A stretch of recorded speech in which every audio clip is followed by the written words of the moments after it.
In this video, I explain Sony TV won't turn on.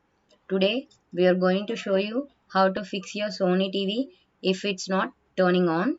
This will work with all Sony TV models including the Bravia and the Android versions. We are going to show you several methods for fixing this problem. Method 1.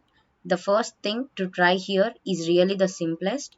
Just basically unplug your TV from the wall, wait about 60 seconds. Now don't be impatient.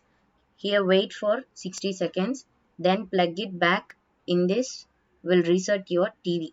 If it's not clears your problem, then let's go on to the next try. Method 2.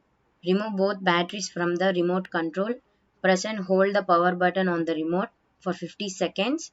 Then put the battery back in the remote and then try to turn on the TV. If that's not clear, then let's go on to the next try. Method 3. This is the last thing. Usually we'll do trick, but this is a factory reset. So we are going to reset your TV. You want to press the home button on your remote. Go to settings, go to storage and reset. Select factory data reset. Then erase everything. This solves your problem. If this video helped you out, please leave a like and comment down below. If this worked for you, thanks for watching.